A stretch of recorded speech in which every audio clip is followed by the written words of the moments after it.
할렐루야. 우리 주님을 사랑하시면 아멘 하시겠습니다. 오늘 성가대 고백처럼 우리의 생명을 주님 앞에 드리겠습니다 라고 할 수 있는 것이 바로 신앙의 고백인데, 우리 성가대의 신앙의 고백이 우리 모두의 고백이 되는 것을 믿습니다. 오늘 하루 참 덥지 않으셨습니까? 1년 중 가장 덥다고 하는 대서였다고 합니다. 대서. 그러니까 굉장히 더운 그런 날인데, 그럼에도 불구하고 우리 순복음의 용사들은 대서를 두려워하지 않는다. 우리에게는 이열치열이 있습니다. 이열치열이 뭘까요? 겨울에도 성령 충만이고, 여름에도 성령 충만인데, 아침에도 성령 충만이고, 점심때도 성령 충만이고, 저녁에도 성령 충만인데, 더 강력한 성령의 불을 허락하여 주시옵소서. 성령의 불을 받아야 더위도 이기고 생명도 충만합니다. 여러분, 최근에 의학 보고서를 보면 몸의 온도가 1도만 올라가도 암이 다 녹아내린다고 합니다. 암덩어리가 왜 생기느냐? 몸의 체온이 떨어지기 때문에. 그래서 몸의 체온이 1도만 정상적으로 올라가는 거죠. 높여주게 하면 면역력이 왕성해져서 암도 못 견디고 쫓겨져 나간다고 합니다. 여름철에 또 특별히 따뜻한 음식을 주로 드시라고 하더라고요. 왜냐하면 찬 걸 먹으면 몸의 온도가 떨어져서 면역력이 또 떨어지고 소화력도 떨어진다고. 여름철에 덥다고 찬 거 자꾸 찾게 되시는데, 저도 최근에 따뜻한 걸 먹어야 되겠구나. 왜냐하면 몸에 따뜻한 게 들어와야 살도 빠진다는 겁니다. 이 찬 걸 먹으면 살이 안 빠진답니다. 그래서 살이 좀 많이 찌시는 분들은 공통적으로 찬 걸 좋아하신다. 그래서 그랬구나. 그래서 따뜻한 걸 먹어야 되겠구나. 이건 굉장히 중요한 겁니다. 왜냐하면 왜 하나님께서 우리에게 성령의 충만함을 말씀하셨고 오순절 마가다락방에 불같은 성령을 주셨느냐? 우리 몸이 건강하시라고. 성령 충만하면 영혼도 잘 되지만 범사도 형통하고 강건한 은혜를 주실 것을 믿습니다. 여러분, 최근에 속초에 전국에서 막 버스 50대, 60대씩 동원해서 올라간다고 하는데, 속초에 왜 갈까요? 휴가철이라서? 왜 그렇게 애들 어른 할 것 없이 속초로 버스를 대절해서 갈까요? 무슨 고수도 얘기하는 게 아니니 포켓몬고라고 하는 구글에서 만든 게임 아이템인데, 지금 전 세계가 포켓몬고 때문에 난리를 치고 있다고 합니다. 그런데 우리나라에서는 아직 이 구글에 서비스를 하지 않는데, 잘못 어떻게 지도가 돼서 속초에만 이 포켓몬고가 보인다는 것입니다. 포켓몬고가 뭔가 혹시 이렇게 생각하시는 분이 계시면 게임인데요. 육신의 눈으로는 안 보여요. 육안으로는 보이지 않는데, 이 스마트폰에 포켓몬고라고 하는 애플리케이션을 깔고 그 스마트폰을 이렇게 보면 포켓몬이라고 하는 만화 영화에서 나오는 포켓몬이 포켓몬스터라고 하는 조그만 조그만 괴물들이거든요. 그러니까 조그만 요괴들인데, 몬스터가 요괴니까 마치 만화 영화에서 나오는 아주 앙증스러운 요괴들이 스마트폰을 통해서는 보인다는 것입니다. 이렇게 눈에는 안 보이는데 스마트폰을 갖다 놓으면 저기서 제가 뭐예요? 우리 성도들은 이런 건 안 봐서 몰라요. 저기 나오는 저 요괴는, 저 캐릭터는 뭐냐면 피카츄 하는 게 피카츄입니다. 제가 주인공이에요. 피카츄라고 하는 몬스터가 보이는 거예요.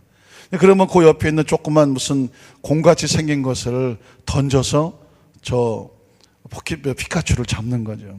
그래서 저걸 좀 많이 잡을수록 게임 레벨이 올라가고, 그게 굉장히 중독성이 있어요. 그리고 신기하지 않습니까?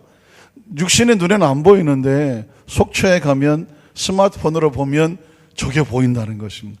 그러니까 제가 아는 목사님도 아이 데리고 갔다가 지가 다 잡고 앉아있어요. 막 카톡에다 올려요. 10마리 잡았습니다.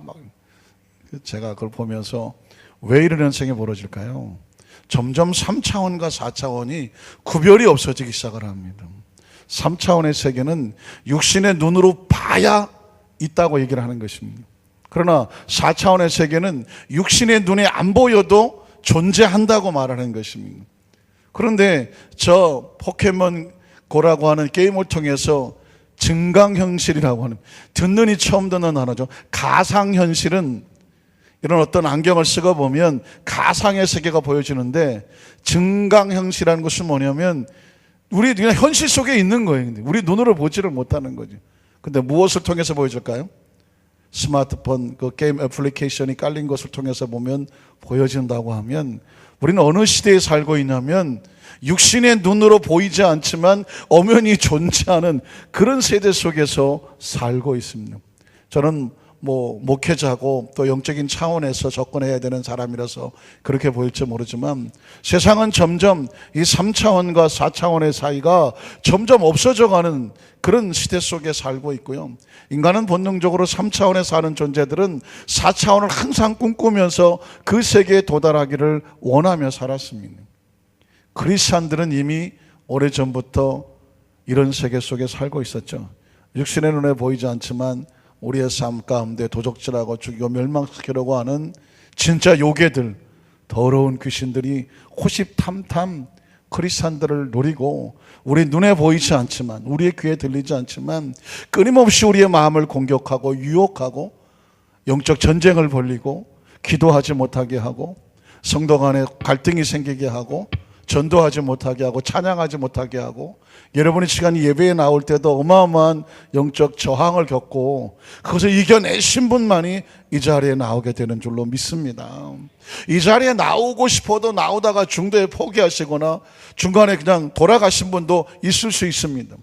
예상치 못한 여러 가지 사건으로 인해서 들어오지 못하고 중도에 집으로 돌아가시거나 다른 곳으로 가실 수도 있어요. 왜 그럴까요? 예배는 영적 전쟁이 벌어지는 것이지 시간이 없어서 오다 가다가 그냥 들으는 곳이 아니라는 것입니다. 여러분, 예수님을 구주로 믿으시면 아멘 하시기를 바랍니다. 오늘 이 자리에 우리는 우리 하나님께서 우리 영안을 열어주셔서 우리 속에 성령님이 들어오셔야 이 세상 영적인 분별력이 생각이 나고, 스마트폰 보면서 가상의 그 만화영의 그런 요괴를 잡으러 다니는 것이 아니라, 하나님의 사람들은 성령으로 충만하여 우리의 삶 속에 모든 악한 영적인 세력들을 분별해내고 예수 이름을 쫓아내고 우리의 믿음을 지키게 되는 줄로 믿습니다. 오늘 말씀을 듣기 전에 우리는 이런 찬양을 부르고 싶습니다. 성령님이 오셔야 되니까. 한번 따라하실까요? 성령님 인정합니다. 환영합니다. 지금 내 안에 오셔서, 지금 내 안에 오시옵소서. 지금 내 안에 오시옵소서. 성령님 오셔야 말씀을 깨닫고요, 성령님 오셔야 말씀이 이해가 되고요, 말씀이 나를 지배하고 통제하고 다스릴 수가 있습니다. 이 시간 강력한 성령의 임재를 사모하면서 이 찬양을 주님 앞에 고백하도록 하겠습니다.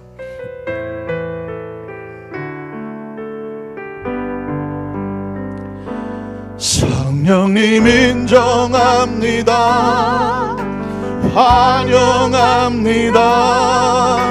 지금 우리 다 같이 한번 일어나실까요? 여러분 간절히 두 손을 들고 성령님을 환영하십시다. 인정합니다. 환영합니다. 지금 내 안에 오셔서 갈급한 내 영 채워주소서. 지금 우리 한번 두 손 높이 들고 성령님 인정합니다. 환영합니다. 지금 내 안에 오소서. 성령님 인정합니다. 환영합니다. 지금 내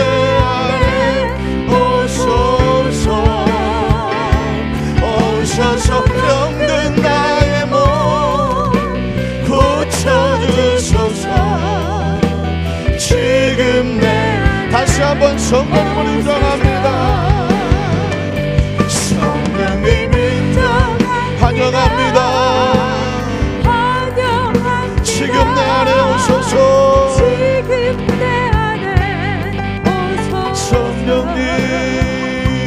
성령님 인정합니다. 환영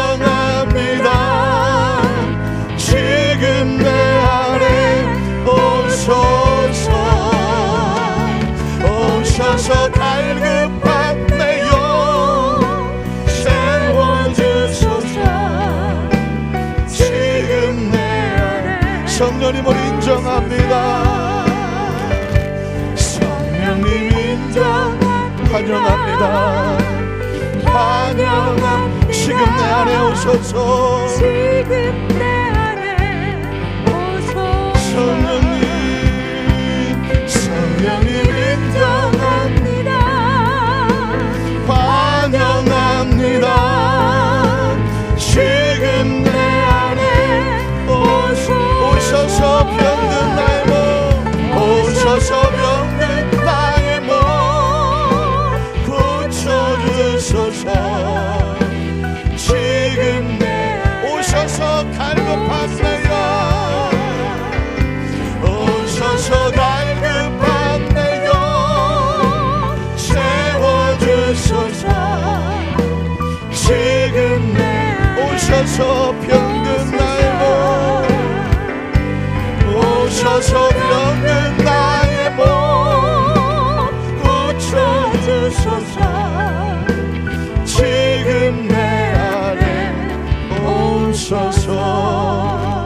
우리 통성으로 기도할 때 성령 우리 안에 오셔서 영 안을 열어주시고 영의 귀를 열어주시고 성령께서 내 안에 성전 삼아 좌정하셔서 내 언어와 생각과 내 모든 판단과 내 모든 행위를 지배하여 주시옵소서. 다스려 주시옵소서. 성령님 나를 주장해 주시옵소서. 이 소리 지어 삼차하고 통성으로 한번 기도합니다. 주여 주여 주여.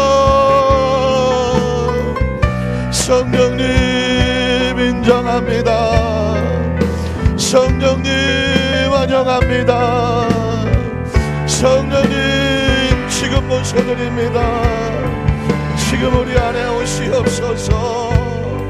오늘 하루도 우리의 생각 속에 마음 속에 얼마나 많은 것들이 들어와서 우리의 생각을 지배하고 우리의 시각을 지배하고 우리의 청각을 지배하고 마음을 지배하고 생각을 지배하고 행동을 지배하고 감정과 기분을 지배하고 언어와 내 모든 것들을 지배했는지 모릅니다. 성령님만이 우리를 지배하셔야 됩니다. 오직 성령님만이 오셔야 됩니다. 성령님 우리 가운데 오시옵소서. 충만하게 하시옵소서. 역사하시옵소서. 성령님 내 안에서 찬양하게 하시옵소서. 성령님 우리 안에서 기도하게 하시옵소서. 우리가 마땅히 빌바를 알지 못하나 말할 수 없는 성령의 탄식하심으로 성령께서 여같이 우리 연약함을 오시고 대신하여 기도하신다고 말씀했으니 이 시간에 하루 종일 힘들고 어려운 모든 것들을 하나 내려놓고 이 성전에 나온 성도들의 마음속에 강력한 성령의 임재와 능력과 은총으로 충만하게 하여 주시어서 오직 성령님 우리 성도들에게 성령의 세례를 부어주시고 성령의 충만함을 주시고 성령의 임재를 주시고 성령의 권능을 주시고 성령의 권세를 주시고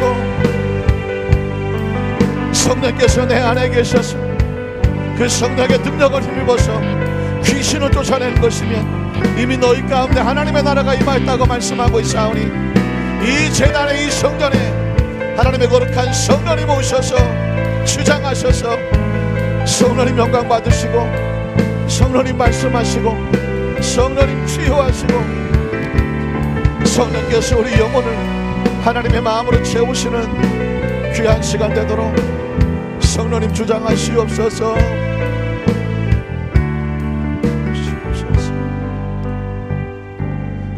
전능하신 하나님의 성령님을 인정하고 환영하고 모셔드렸습니다.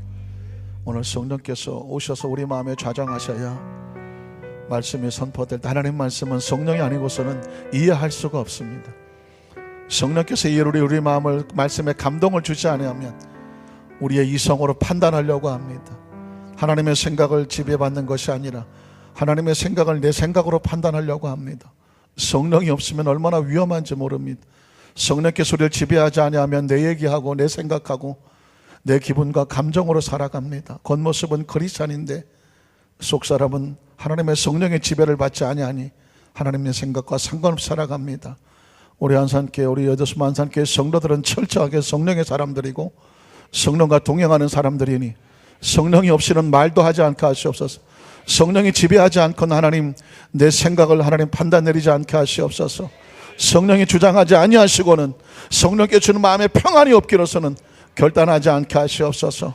오직 성령님 주장하시고 인도하시고 역사하셔서 마음에 평안을 주시고 기쁨을 주시고 소망을 주시옵시고 성령의 권세로 좌장하셔서 세상에 추악하고 더러움의 저주의 더러운 귀신들이 일절 틈타지 못하도록 감히 손도 대지 못하도록 하나님의 사람들 털끝도 건드리지 아니하도록 유혹하지 아니하고 오염시키지 아니하도록 강력한 영권으로 하나님 충만하게 채워 주시옵소서. 한 주간 동안 오늘 하루도 지치고 피곤할 수 있었지만 오직 성령님 의지하고 이 성전에 나와 싸우니 성령으로 충만하게 머리도 상쾌하고 마음도 상쾌하고 우리 영혼이 기쁨과 자유가 넘쳐나는 이제 말씀에 선포되는 그대로 말씀 붙잡고 기도하면 말씀이 레마가 되고 능력이 되고 치유가 되고 기적이 되고 권세가 되게 하여 주셔서 그 말씀의 형통과 축복이 약속대로 이루어지게 하여 주시옵소서. 예수님 이름으로 간절히 축복하고 기도드리옵나이다. 아멘. 우리 성령으로 충만하십시다. 인사하고 앉으시겠습니다. 할렐루야. 한번 따라 하실까요? 순복음 신앙이란 이런 제목으로 말씀의 은혜를 나누기를 원합니다. 여러분, 순복음의 뜻이 무엇일까요? 순복음. 수십 년 동안 들으셨던 말일 수도 있는데 순복음. 우리 교회 이름에 여의도 순복음 안산교회인데 순복음. 혹시 다른 교회를 다니거나 다른 교단에 다니는 분이 순복음 교회 다닌다며? 순복음이 무슨 뜻이야? 그러면 뭐라고 설명하시겠습니까? 순복음. 우리 권사님들 순복음. 순전한 복음. 갖다 붙이면 다죠. 순수한 복음, 순결한 복음. 순복음이 뭐예요? 순복음. 여러분은 예전에 뭐 그런 말 많이 들으셨겠지만 아니 무슨 참기름이 있고 순 참기름 있고 순 진짜 참기름 있고 뭐 진짜 참기름 있다고 하더니 복음에도 뭐 순복음 있고 진짜 복음 있고 뭐 있냐 그러면서 니네 교회만 순수한 복음이고 뭐 우리는 그 복음 아니냐 하면서 약간은 뭐 조크처럼 했다고 하는데 이 순복음이라고 하는 의미를 굉장히 중요한 의미로 우리는 알고 있어야 됩니다. 왜냐하면 순복음이라고 하는 것은 사실상 이제 미국 하나님의 성회에서 한국에 이제 전도가 되고 우리 교단이 생겨나게 될 때에 영어로 말하면 풀 가스펠이라고 하는 단어인데 풀 가스펠. 풀이라고 하는 것은 뭘까요? 일본말로 이빠이죠. 기름 들어갔을 때 만땅 할 때 가득 채워서 넘쳐나는 상태가 풀입니다. 가득 채워지는 것입니다. 그런데 가스펠이라고 하는 단어는 복음이라는 의미를 가지고 있는데 가시라고 하는 단어와 스펠이라고 하는 단어가 합쳐진 거예요. 그러니까 하나님이 말씀하신다는 것이죠. 그러니까 하나님이 말씀하신 것이 뭐예요? 복음이죠. 그런데 복음이 풀로 일본 사람에게 실제 모르니까 이빠이 가득 차서 넘친다는 의미, 복음으로 가득 찼다는 것이 바로 풀 가스펠입니다. 그런데 풀 가스펠이란 말을 한국에 와서 번역하는 과정 속에서 순수하게 가득 찬 어떤 그런 의미로 순복음을 번역이 돼서 풀 가스펠이라고 하는 단어가 순복음이 되어졌습니다. 그러니까 철저하게 복음으로 가득 차 있는 것이면서 아까 우리 권사님들이 순수한 복음이라는, 그래서 순복음의 순자를 한문으로 여러 가지로 표현할 수가 있는데 한글은 그냥 순자라고 쓰지만 한문으로 쓸 때는 순수하다 할 때 그 순자를 갖다 놓고 순수한 복음 이렇게 쓸 수도 있고요. 또 정말 이 순복음이라는 오리지널적인 그런 의미를 풍기려고 하면 오순절 할 때 쓰는 그 순을 갖다 쓰면서 순복음, 오순절 복음 이렇게 쓸 때 순복음이라는 말을 씁니다. 사실은 일반 사람들은 오순절이란 말이 조금 낯설 수가 있어요. 순이라고 하는 단어는 열을 가리킵니다. 열.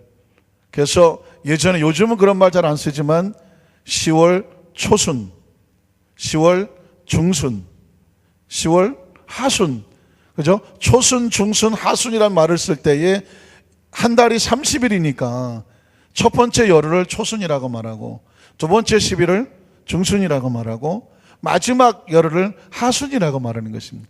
그때 이 순이라고 하는 단어는 열흘을 가리키거든요. 그러니까 오순 하면은 10개가 열흘이 몇 개 있는 거예요? 5개 있죠. 50일이란 말이 오순이라는 것입니다. 그러니까 6월절로부터 50일을 지나면 그때 이제 막 추수가 시작되고 할 때에 그때 절기를 오순절이라고 말하는 것입니다. 그런데 예수님께서 6월절에 고난당하시고 십자가에서 장사된 바 되었다가 3일 만에 부활하시고 그 6월절에 그 부활하신 다음에 그리고 나서 50일째 되는 날 오순절 마가다락방에 성령의 세례가 임했습니다. 그래서 성령 강림을 할 때 항상 따라붙는 단어가 오순절은, 성령이 언제 강림하셨다고요? 오순절이에요.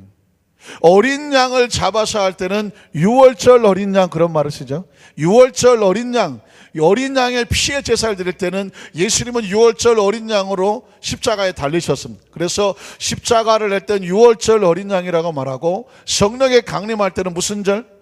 오순절이라고 말하는 것입니다.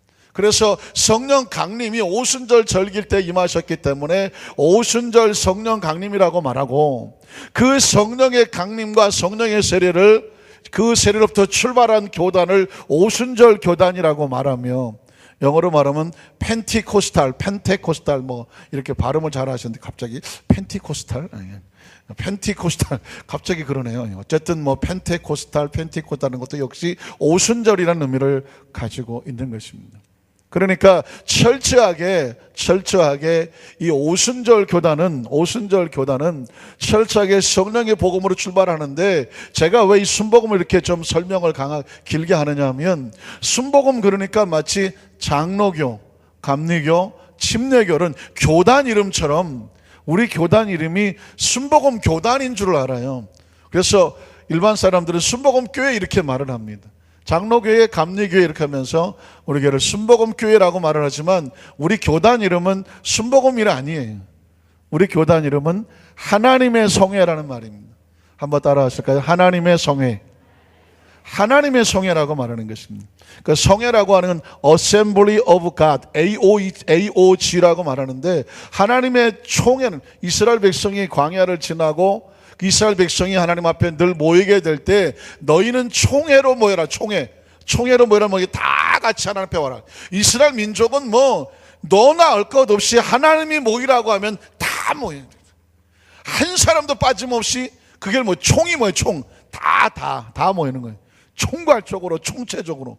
그래서 이스라엘 백성은 자체가 하나님의 백성이요 하나님의 총회였습니다. 총회.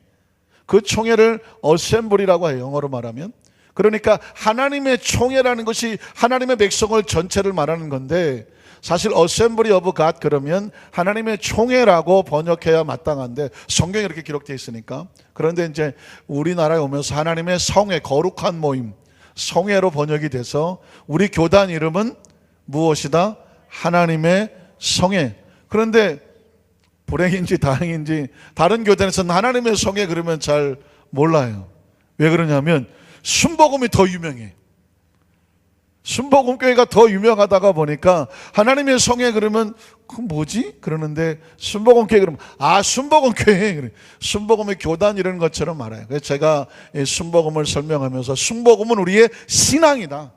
그리고 신학이다. 순복음은 우리의 신앙이고 신학적이고 우리가 믿는 믿음의 복음의 내용이라는 것을 아셔서 순복음의 의미를 정확히 아는 것은 얼마나 중요합니까? 우리 순복음의 신앙 가운데에 두 가지만 말씀을 드리는데, 첫 번째는 뭐냐면, 순복음이란 뭐냐면 예수 그리스도의 복음 전체를 순수하게 그대로 믿고 전하는 신앙이 순복음 신앙입니다. 한번 따라 하실까요? 예수 그리스도의 복음을, 이 복음을 조금 더 구체적으로 말하면 샬롬이라고 표현하는데, 샬롬의 복음을 그대로 믿고 그대로 전하는 신앙. 이게 무슨 신앙이라고요? 순복음의 신앙입니다. 순복음의 신앙은 날마다 성령 운동만 하는 것이 순복음의 신앙이 아니에요. 철저하게 예수 그리스도입니다. 그런데 예수 그리스도 속에서도 예수 그리스도의 복음을 안 믿는 그 교회가 어디 있습니까? 이단을 빼놓고는 장로교, 감리교, 침례교, 구세교, 그리스도교회 나사렛 하는 이 보수 교단에, 이단을 제외한 보수 교단은 철저하게 예수의 복음을 전하죠. 그러나 오늘 제가 말씀을 드리고자 하는 복음은 철저하게 샬롬이라고 하는 이 샬롬의 이 복음의 근거에서 한 예수 그리스도의 복음을 철저하게 믿고 전하는 신앙이라는 점을 강조하고 있는 것입니다. 여러분 한번 상상해 보십시오. 예수님께서 성육신, 이 땅에 육신의 몸을 입고 오시기 전에, 아니 오시고 난 그 상태, 예수님 사역 당시에도 하나님의 말씀은 있었을까요? 없었을까요? 있었을까요? 없었을까요? 있었죠. 다시 말해서 예수님 당시에도 성경은 있었을까요? 없었을까요? 있었습니다. 무슨 성경? 구약 성경이 있었죠. 예수님이 오셔서 신학이 생겨났으니까 예수님 당시에도 시나고그라고 하는 회당에서 그 율법사들, 바리새인, 선지자들, 랍비들이 이스라엘 백성들에게 안식일 날 모여서 말씀을 가르쳤습니다. 성경을 가르쳤어요. 그 성경이 뭐예요? 구약 성경이에요. 그래서 구약 성경을 여러분 성경학교, 성경대학을 안 하겠지만 다니셨겠지만 구약을 아주 크게 나누면 모세오경이 있죠. 창세, 출애굽, 레위기, 민수기, 신명기. 이건 이제 율법서라고 말하는 거예요. 통틀어서 율법서.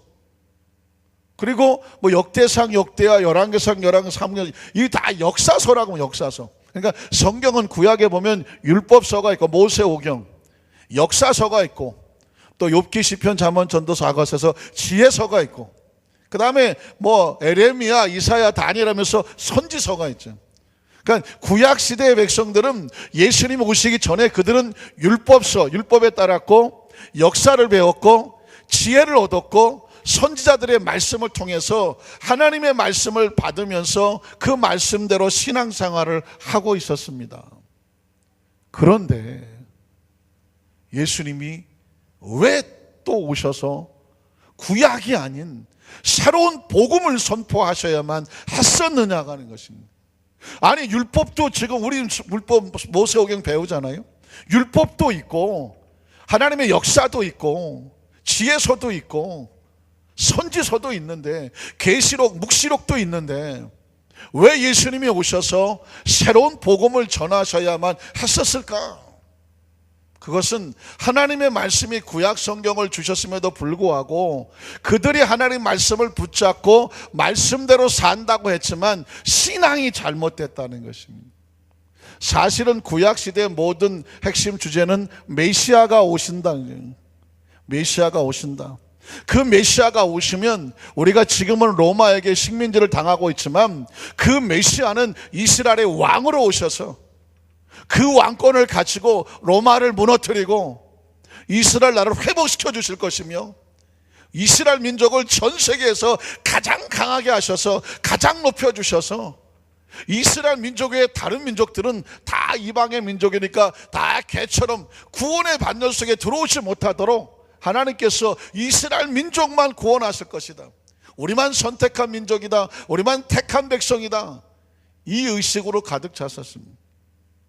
그랬기 때문에 예수님이 오셔서 내가 메시아라고 말해도 이스라엘 백성은 예수님을 믿을 수 있었을까요? 없었을까요?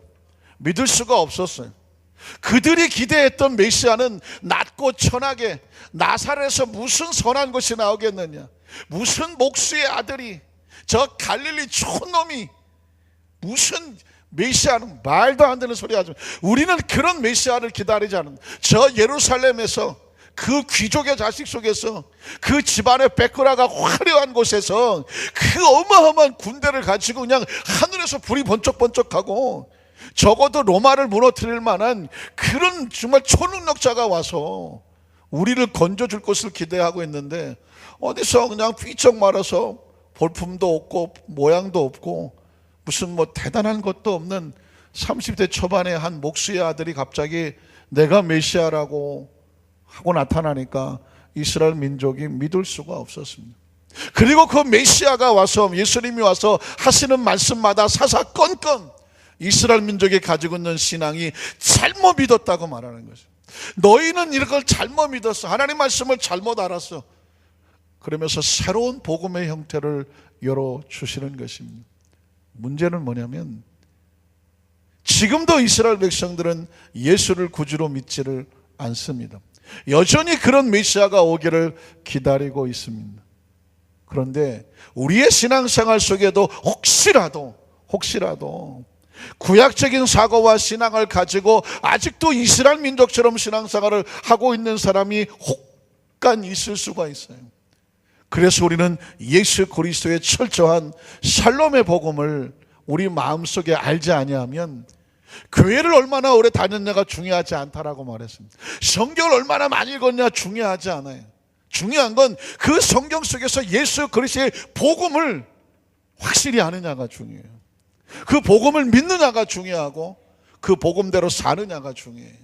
그래서 이 순복음의 신앙을 알기 위해서 첫 번째는 예수 그리스도의 복음의 신학을 알아야 되는데, 예수의 복음의 신학은 여러분이 잘 아는 것이지만 정확하게 제가 짚어드리는 것입니다. 자, 예수님께서는 우리에게 오셔서 무슨 말씀하셨느냐?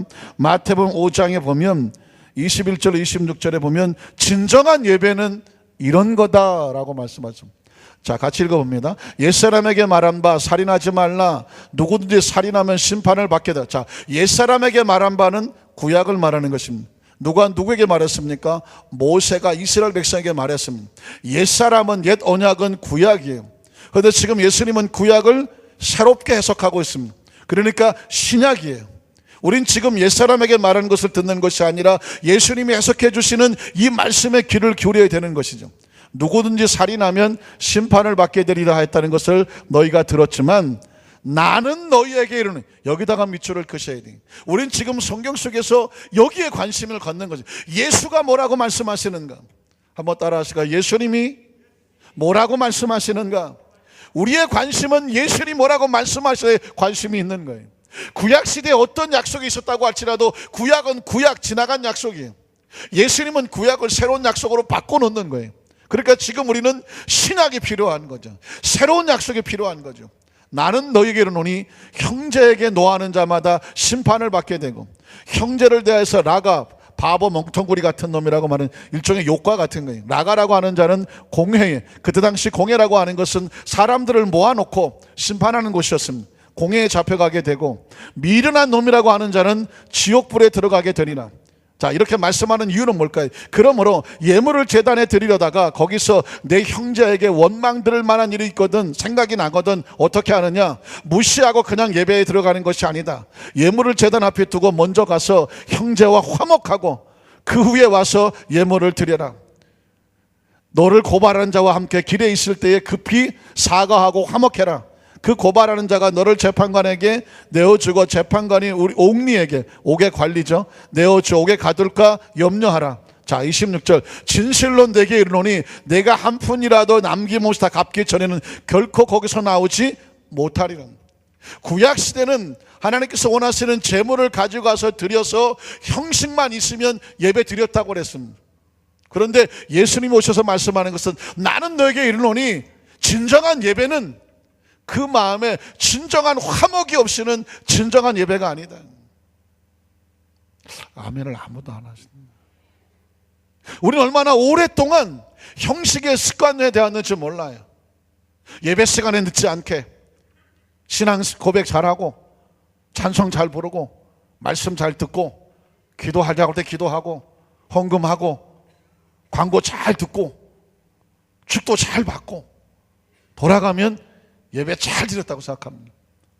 누가 그 사람에게 예배 못 드렸다고 할 사람은 아무도 없어요. 그런데 예수님은 나는 너에게 이르노니 지금 내 속에 뭐가 있냐고 물어보고 있습니다. 네 속에 뭐가 있느냐? 나는 겉에 드려지는 예배를 원하는 게 아니라고 말씀합니다. 내 속에 드려지는 진정한 예배를 원한다고 말하고 있습니다. 그 예배는 뭐냐? 화목한 예배였습니다. 화목한 예배. 다시 말해서 미움과 원망과 원한이 없는, 내가 얼마나 죄인 중에 괴수네, 나 같은 사람을 불쌍히 해주신 그 은혜에 감사해서 모든 사람과 더불어 감사한 심령으로 진정 예배 하나에 발발 떨면서 하나님 면전 앞에 와 있는 그 진실한 감사, 그 감사의 예배를 하나님께서 원하시는 것이지. 수십 년 신앙생활하면서 내가 주일 지킨 것만 해도 정말 수십 년이다라고 본인은 자랑할지 모르지만 안타깝지만 주님이 보시기에는 아무런 의미 없는 예배, 라는 것입니다. 이러니 이스라엘 백성이 나뒤집어질 수밖에 없습니다. 눈가를 허옇게 뜨고 막 입에 거품을 물고 저게 뭐 하는 소리 할 수밖에 없었어요. 왜? 하나님 아버지는 진실된 예배를 원한다고 말했어요. 믿으십니까? 또 그리고 거룩은 뭐냐? 마태복음 27절 32절에 보면 또 간음하지 말라 했다는 것을 너희가 들었으나 나는 너희에게 이르노니 음욕을 품고 여자를 보는 자마다 마음에 이미 간음했다. 제가 설명을 할게요. 그 다음 절을 볼게요. 만일 내 오른눈이 너를 실족하게 하거든 내어버리라.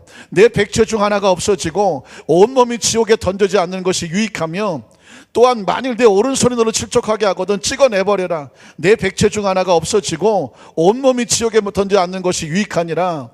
또 일렀을 때 누구든지 아내를 버리려거든 이혼 증서를 줄 것이라고 하였으나 나는 너희에게 이르노니 누구든지 음행한 이유 없이 아내를 버리면 이는 그로 간음하게 하며 또 누구든지 버림받은 여자에게 장가드는 자도 간음합니다. 사실상 그 시대 속에서 참 힘들고 어려운 상황인데 요지는 뭐냐? 어떤 사람이 간음을 해서 공개적으로 드러나게 됐을 때 분명히 그는 죄인이 되겠고 손가락질 받겠고 심지어 돌에 맞아 죽을 수도 있습니다.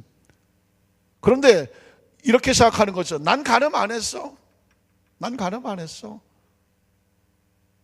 그냥 속으로 딴 생각만 했을 뿐이야. 이 얘기는 뭐냐면 자신의 죄가 드러나지 않았다고 해서 다른 사람을 비난하고 손가락질을 하는 그 행위에 대해서 예수님께서 지금 지적을 하고 있는 것입니다. 다시 말해서 사람을 안 죽였다고 해서 네가 살인자가 아니라는 것입니다. 미워 저건 죽여버리고 싶다고 내 마음속에 미움과 원한을 가지면 이미 너는 살인한 자예요. 뒤집어 말하면 하나님 앞에서 살인한 사람이나 미워하는 사람이나 심지어 그냥 마음속에 원한을 품고 있는 사람이나 하나님 앞에서는 다 살인자야. 뒤집어 말하면 서로 손가락질하지 말라는 것입니다. 이 이야기가 있는 이유는 이렇게 솔직히 말하면 이렇죠. 남자들 속에 자라오면서 한 번도 이런저런 마음의 여성을 보면서 어떤 음욕을 품어보지 않은 사람은 한 사람도 없는 거예요. 근데 예수님께서 여성을 보고 음욕을 품자마다 다 간음한 자라고 딱 말을 던져버렸어요. 그 순간에 모든 사람은 다 죄인이 돼버렸어요. 그러면 예수님은 모든 이 세상 남자들을 죄인으로 만들어 버리려고 하는 것이냐? 아니에요. 예수님은 죄가 크든 작든 하나님 앞에서는 다 죄인이에요. 그러니 작은 죄인이라고 해서 큰 죄인 손가락질 하지 말고, 인간은 하나님 앞에서 다 도토리 키재기야. 그러니까 어떻게 해야 돼요? 하나님의 은혜와 긍휼을 원하고 서로 돌을 던지고 비판하고 정죄하고 판단하고 심판하지 말라는 것입니다.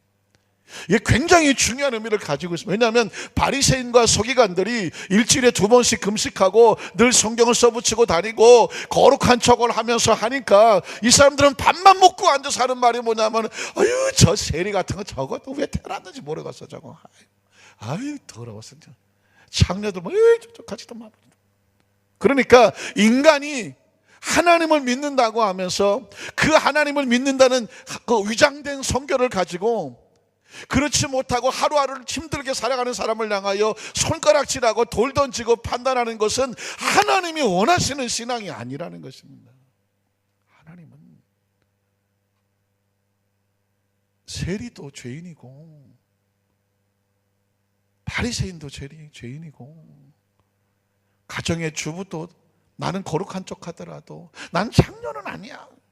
하나님 볼 때는 창녀도 죄인이고 속으로 아무런 문제가 없는 것처럼 살지만 속으로 원망과 불평으로 그냥 미움으로 뒤덮여 사는 사람도 다 죄인이야. 그러니 이 땅에는 누구만 있냐면 용서받을 사람만 있는 것이지 누가 누구를 향하여서 돈 덜질 사람은 없다는 것입니다. 이게 복음이에요. 이게 샬롬이라고 하는 것이고요. 이것 때문에 예수님께서 하늘에 있다가 뛰어내려오신 거라니까요. 인생은 서로 비판하고 정죄하고 돌 던지면 살아남을 사람은 아무도 없어요. 다 맞아 죽어야 돼. 여자를 보고 음욕을 품지 않은, 음욕을 품으면 다 간음한 자, 그럼 다 돌에 맞아 죽어야 돼요. 어떻게 살아요? 하나님의 은혜로 사는 거죠. 은혜로 사는 거죠.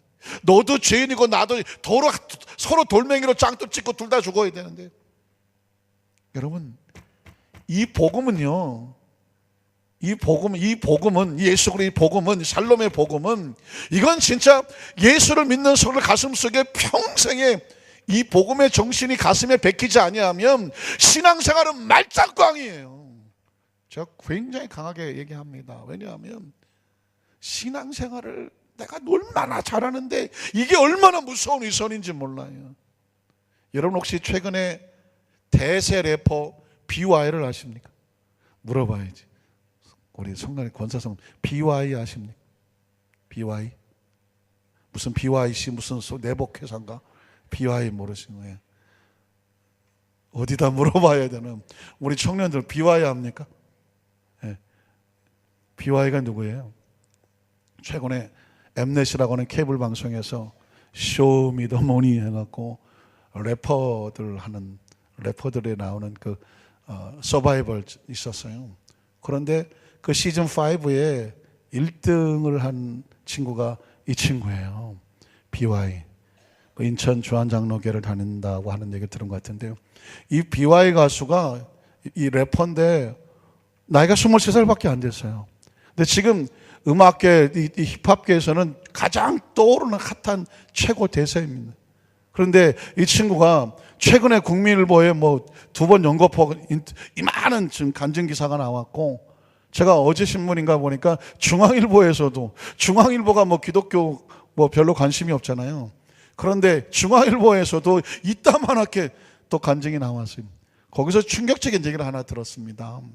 이 오늘 말씀과 관련이 돼서 그 중앙일보 기자가 이 BY라고 하는 친구에게 제일 먼저 한 얘기가 뭐냐면, 힙합이라고 하는 거, 래퍼라고 하는 것은 사실상 그 흑인들이 할렘가에서 그 슬랭, 뭐 거친 말, 쌍욕, 그 다음에 디스한다 그래서 서로 비판하고 손가락질하고 아주 상대를 막 죽이려고 하고, 그 다음에 외설스럽고 하여튼간에 정상적인 용어가 아니에요. 그 다음에 굉장히 빠른 이 속사파적인 말을 통해서 자신의 속에 있는 아주 울분이라든가 어떤 비아냥 같은 거, 이런 것들은 감정들이 마치 그냥 쓰레기처럼 쏟아져 나오는 그런 장르의 어떤 음악 중에 하나거든요.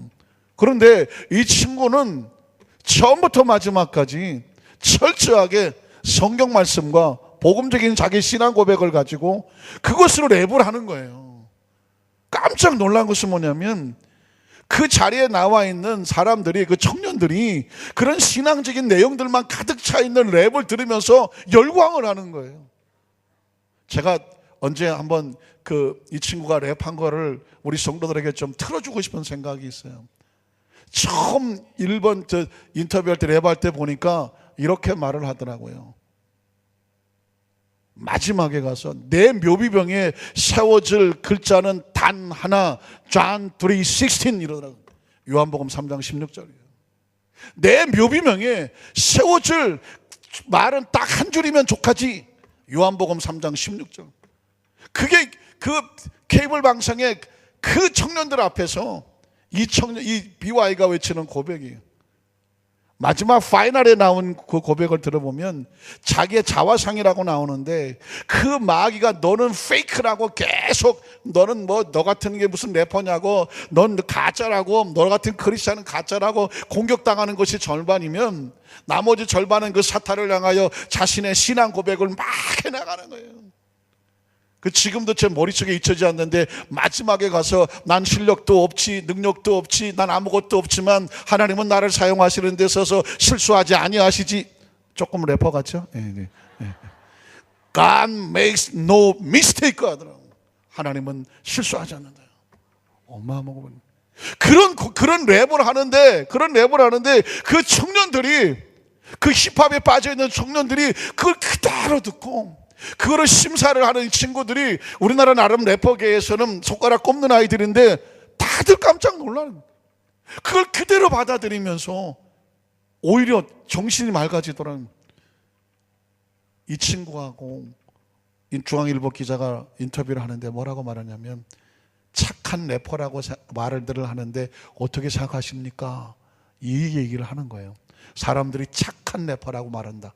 이제까지 래퍼들은 다 디스하고 상대 공격하고 외설스럽고 쌍욕하고 막 듣기 거북하고 그게 래퍼 힙합의 정신을 생각했는데 당신은 착한 성경을 그대로 믿음은 바라는 것들의 실상이요 보지 못하는 증거니 뭐 이런 걸 래퍼라고 막 하고 있었는데 착한 래퍼라고 말하는데 어떻게 생각하십니까?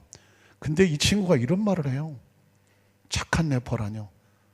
난 그것에 어울리지 않습니다 하면서 뭐라고 말하냐면 나는 내 속에 있는 내가 믿는 예수님을 믿는 신앙을 그냥 내가 글자와 종이에 적어서 그 입술을 통해서 고백하고 있을 뿐인데 왜 나를 착한 래퍼라고 하는 곳에 가두냐? 나를 착한 래퍼라는 곳에 가두지 마시라. 나는 내 속에 느끼는 예수님에 대한 마음을 끊임없이 표현하면서 그렇게 살거든. 신앙생활 하다 보면 내가 실수할 수도 있고 넘어질 수도 있을 것이다. 그럼에도 불구하고 또 일어나면서 나는 하나님을 진심으로 섬기려고 할 것이다. 나를 착한 래퍼라고 말하고 표현함으로 해서 나에게 억지로 착하게 하려고 하지 마라. 무슨 뜻이 아십니까? 율법적인 신앙에 가두게 하지 마라. 남들이 나를 착한 래퍼라고 말하니까 내가 착하게 살아야지 이렇게 나를 만들지 말라는 거예요. 어린 친구의 고백인데 그리스도의 복음의 핵심을 짚고 있는 것입니다. 하나님께서 우리에게 원하는 것은 크리스찬은 착해야 돼. 그래서 억지로 착하게 하려고 하는 남들의 눈이 무서워서 그냥 착한 척하고 예수 잘 믿는 척하고 기도 많이 하는 척하고 봉사 많이 하는 척하고 그냥 거룩한 척하고 하는 이 척은 싫다는 거예요. 있는 그대로 순수한 마음으로 모자라면 모자란 대로 그러나 신령과 진정을 가지고 난 하나님을 그렇게 노래로 고백을 하고 싶다는 것이었습니다. 여러분 23살짜리가 오늘 우리에게 어마어마한 도전을 주고 있는 것입니다. 우린 신앙생활을 하면서 혹시라도 척하지 않았을까요? 아 내가 목사인데, 아 내가 전도사인데, 아 내가 장로인데, 내가 혹시 뭐 권사인데, 아 내가 그래도 안수입사고, 아유 내가 교회학교 교사인데, 내가 성가대인데 하면서 그 어떤 곳에서 내가 맞추려고 마음에도 없으면서 진정한 감사와 기쁨도 없으면서 해보려고 막 남들 눈에 그렇게 보여야 되나 되지 않나 싶어서 혹시 척한 적은 없었을지 굉장한 마음이 도전이 되더라고요. 사실 주님께서 우리에게 원하시는 것은 척을 원하는 게 아닙니다. 있는 상황 속에서 모자라면 모자란 대로 최선을 다해서 뭘 원하냐면 중심을 원하시는 거죠. 중심. 그 중심을 원하는 것을 알면 절대로 다른 사람을 향해서 어쩌니 저쩌니 손가락질 안 해요.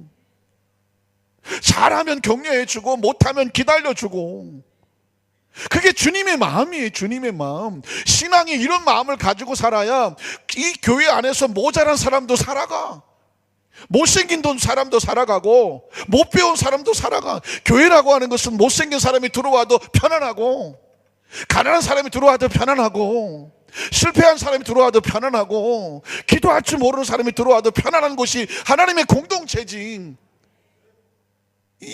여기 들어와서는 세상에 어딜 가도 정말 기도 못 피고 어디 가서 못 어떤 사람이 교회에 오니까 여기니까 사람 대접받고 이게 사랑을 느끼고 세상에는 놀아주지 않을 것 같은 사람이 겸손한 마음으로 손잡아주고 사람이 아닌 그리스도의 사랑이 움직이게 하는 거예요. 이게 복음, 이걸 주님이 원하시는다는 말입니다. 이스라엘 백성들은 서로 사람을 자꾸 차별을 하려고 달아들이니까 하나님께서 예수님은 그냥 참다 못해 내려보내갖고 하나님은 그런 게 아니다. 하나님은 세상을 다 사랑하신다. 그리고 예수님은 그 사람들 모두를 위해서 십자가에 못 박혀 죽으신 것이다. 그리고 누구든지 예수를 믿으면이에요. 제한이 없다니까요.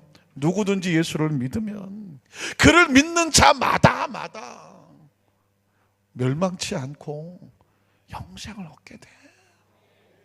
그러니까 우리가 얼마나 오랫동안 신앙생활을 혹시라도 물론 다 이 복음을 알고 신앙생활을 하시겠지만 혹시라도 우리가 신앙생활하는 동안에 나도 모르게 계급이 생기고 나도 모르게 위선이 생기고 나도 모르게 척이 생기고 나도 모르게 난 너하고는 달라 혹시라도 스스로 자기가 좀 거룩하다고 생각을 하고 자기를 좀 구별하려고 하고 구별은 좋아요. 그러나 차별하려고 하고 이런 마음이 나도 모르게 들어왔다고 하면 이건 철저하게 그리스도의 복음이 아니다. 복음은 우리에게 진정한 것을 원합니다. 자, 그리고 진정한 승리는 뭐냐?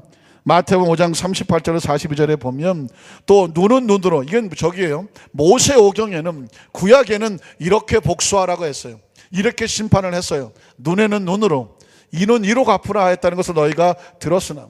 자, 구약만 알고 있으면 이렇게 말했을 거예요. 성경에 보니까 눈은 눈으로 갚으라고 그러더라. 이는 이로 갚으라고 하더라. 나도 그래서 내가 너를 눈을 뽑고 이빨을 뽑아야 되겠어, 이렇게 말하면 구약 시대에 사는 사람이에요. 그런데 예수님께서 뭐라고 하냐면, 그런 말을 들었지만 나는 너희에게 이렇게 말해. 뒤집어 바꿔. 너희는 내 말을 들어야 돼. 뭐라고 말합니까? 악한 자를 대적하지 말라. 누구든지 내 오른뺨을 치거든 왼편도 돌려대며, 또 너를 고발하여 속옷을 가지고자 하는 자에게 겉옷까지도 가지게 하며, 누구든지 너를 억지로 오리를 가게 하거든 그 사람과 심리를 동행하고, 내게 구하는 자에게 주며 내게 구고자 하는 자에게 거절하지 말라. 이 얘기는 뭐냐면 당하지 말고 해주라는 것입니다. 무슨 말인지 아시겠습니까? 자, 누가 나에게 오른뺨을 때렸어요. 그건 얻어맞은 거예요. 얻어맞으면 화가 나요. 분노가 나고 복수하고 싶어요. 눈가를 뽑고 싶어요. 내 눈을 뽑았으니까. 나도 싸대기를 똑같이 때려줘야 돼요. 그게 맞는 거예요. 그런데 예수님께서 뭐라고 말씀하냐면, 복음은 어떻게 하는 거냐? 오른뺨을 때리거든 어떻게 하라고요? 왼뺨을 돌려대라고 말했습니다. 이 이야기는 뭐냐면, 맞으면 분노가 생겨. 그런데 내가 대주면 분노가 생길까요, 안 생길까요? 분노가 안 생겨요. 네가 나를 때려서 마음이 편하겠다면 내가 맞아줄게. 괜찮아. 갖다 대. 내가 갖다 대주고 맞으면 원한이 생길까요, 안 생길까요? 안 생겨요. 얻어 맞으면 원한이 생겨요. 구약 시대는 얻어 맞으면 맞은 거 보복하고 살라고 말해요. 그 얘기는 뭐냐면, 내가 만약에 오른뺨을 상대를 때리면 저 사람 나를 때릴 거니까 그 복음에도 의미가 있어요. 다른 사람을 아프게 하지 말라. 너도 당한다. 그게 구약 시대예요. 누가 네 오른 눈을 뽑았으면 그 사람 눈도 뽑아라. 그러니까 어떻게 하래? 둘 다 같이 하지 마라, 그 얘기예요. 그런데 사람들은 그렇지 않아요. 네 눈깔도 뽑고 내 눈깔도 뽑자고 달라들어요. 그래서 예수님께서 말합니다. 그렇게 들었지만 나는 너에게 말한다. 누가 너를 해하거든 보복과 감정과 그런 복수를 가지고 있지 말고 오히려 맞아줘라. 그럼 어떻게 생기느냐? 보복과 원한과 복수가 생기지 않는다. 누가 나에게 오리를 가자고 하면 억지로 나한테 짐을 실어주면 화가 나고 속상하고 서운하고 복수하고 싶어요. 그런데 오리를 가자고 했을 때 제가 오리 더 가드릴까요? 내가 기꺼이 해주면 마음에 서운한 거 속상한 게 생겨요, 안 생겨요? 안 생겨요. 할머니가 짐을 지고 가는데 할머니 제가 좀 돌려드릴게요. 그거 들여다 주면서 돌아오면서 재수 더럽게 합니다. 그런 사람이 있을까요? 없어요. 할머니 짐을 들어주고 오면서 기분이 너무 좋은 거예요. 왜? 힘들고 어려운 분을 도와드렸다는 성취감이 있는 거예요. 크리스찬은 어떻게 사는 것이냐? 얻어맞고 싸우고 해갖고 보복과 복수로 사는 것이 아니라 기꺼이 내어주면서 마음의 샬롬, 평화를 잃어버리지 말고 살라는 것입니다. 누가 나한테 겉옷을 달라, 누가 내 옷을 겉옷을 훔쳐가면 기분 나빠요, 안 나빠요? 기분 나쁩니다. 잡히면, 걸리면 죽여버린다고 그러죠. 그런데 속옷을 달라고 하면, 그러면 내가 겉옷도 준다는 얘기는 뭐냐면, 이거 필요하면 가져가세요. 혹시라도 내가 필요하면 가져가세요. 내가 주면 마음이 속상해요, 안 속상해요? 안 속상해요. 어려운 사람에게 이거 가서 잘 입으면 좋겠어요. 행복해집니다. 그러니까 주님께서 우리가 진정한 승리란 뭐냐? 치고받고 싸워서 승리하는 것이 아니라 기쁜 마음으로 져주는 것이 승리하는 거죠.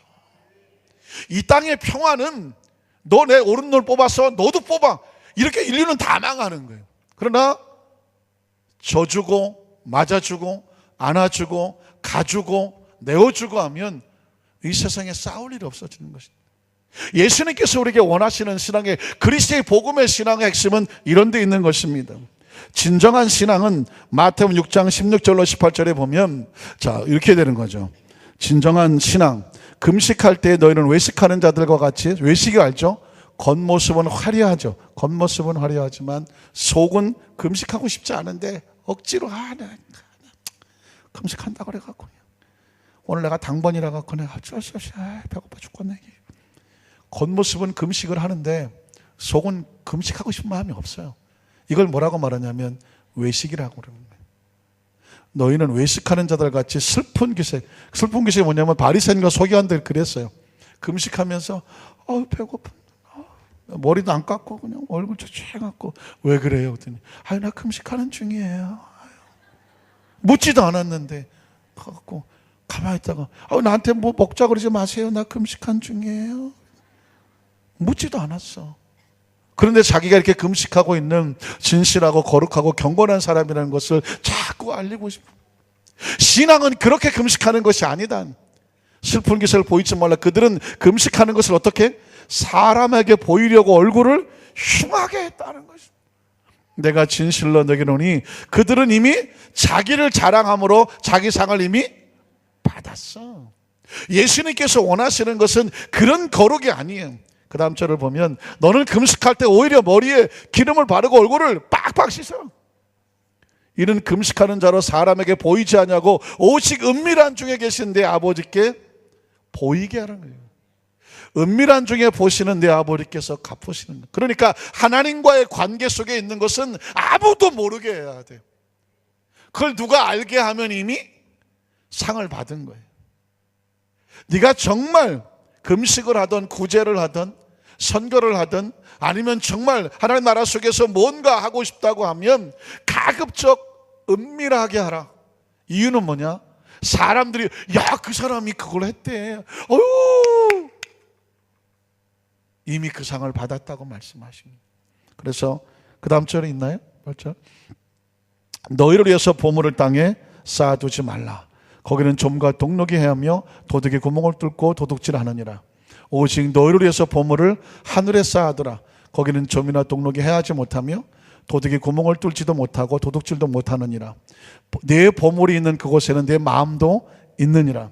눈은 몸의 등불이니 그러므로 내 눈이 성하면 온몸이 밝을 것이요 눈이 나쁘면 온몸이 어두울 것이니 그러므로 내게 있는 빛이 어두우면 그 어둠이 얼마나 더하겠느냐. 24절 한 사람이 두 주인을 섬기지 못할 것이니 혹 이를 미워하고 저를 사랑하거나 혹 이를 중히 여기고 저를 경히 여김이라. 하고 싶은 얘기가 뭘까요? 너희가 하나님과 재물을 겸하여 섬기지 못하느니라 하느냐. 진정한 주인이 누구인가를 선택하라는 것입니다. 말씀을 정리해야 되겠습니다. 오늘 제가 순복음의 신앙을 두 가지를 준비했는데 오늘 한 가지 예수 그리스도의 샬롬의 복음에 대해서 사실은 산상수훈 마태오 5장 6장 7장을 통째로 이 마태오 5장 6장 7장을 성경 속에서 가장 중요한 엑기스라고 말을 합니다. 성경이 66권이 통째로 날아가고 마태복음 5장 6장 7장만 있어도 기독교는 존재합니다. 왜 그런지 아십니까? 예수님이 오셔서 바로 새로운 기독교의 복음의 핵심을 정해준 그 핵심의 엑기스가 담겨있는 것이 바로 마태복음 5장 6장 7장입니다. 그러니까 이 복음의 정신으로 머릿속에 쫙 박혀 있어야 진정한 그리스도인이에요. 구약 성경을 달달 외우면서 구약 시대적인 신앙생활을 하고 있으면 죄송하지만 유대인에 가까워요.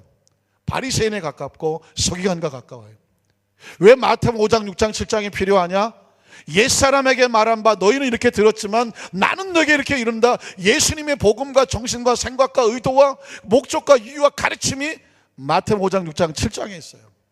그러니까 마태복음 5장 6장 7장의 복음의 정신을 알지 못하면 교인인데 신자인데 성도인데 성경을 끼고 있는데 말씀을 수십 년 들었는데 말씀을 공부했는데도 불구하고 예수 그리스도의 복음의 핵심과 거리가 멀어 있을 수가 있습니다. 오늘 순복음이란 뭐냐? 복음이 들어갔다면 예수 그리스도의 샬롬의 복음이 있습니다. 한번 따라 하실까요? 샬롬. 샬롬. 샬롬이 뭐라고요? 물론 살롬이죠. 살롬이 죽을 놈이 아니라 살롬인데 그 살롬이 뭐냐? 나만 살롬이 아니라 너도 살고 나도 살고 그게 샬롬이에요. 예수님은 오셔서 너 살고 싶지? 그러면 네 형제를 먼저 살려. 형제를 살려. 그러면 그 형제가 살고 너도 살아. 너 살고 싶지? 너만 살고 싶으냐? 그럼 형제를 죽이고 너 혼자 살고 싶으냐? 그러면 형제를 죽임으로 넌 이미 죽은 자야. 그러니 둘 다 죽은 거예요. 하나님께서 우리가 원하는 것은 더불어 같이 살라는 것입니다. 이 말씀은 이 말씀은 당장 돈이 되지는 않아요. 이 말씀이 무슨 능력이 되지는 않아요. 그러나 이 말씀은 예수 그리스도의 마음을 품게 하고 그 사람이 그런 사람이 가정에 있으면 가정이 샬롬이 됩니다. 그런 사람의 직장에 있으면 직장이 샬롬이 되고요. 그런 사람이 있는 곳은 가는 곳마다 샬롬이 됩니다. 그리고 대한민국과 세계의 미래는 어디에 희망이 있느냐면 샬롬에 희망이 있는 것입니다. 그 샬롬이 한 사람은 작은 것 같지만 우리 모든 성도들이 그 샬롬의 복음으로 안고 서는 곳마다 우리가 가는 곳은 모두가 행복해지고 모두가 살아나고 모두가 더불어 평화로운 그런 샬롬의 공동체가 되기를 주님의 이름으로 축복합니다.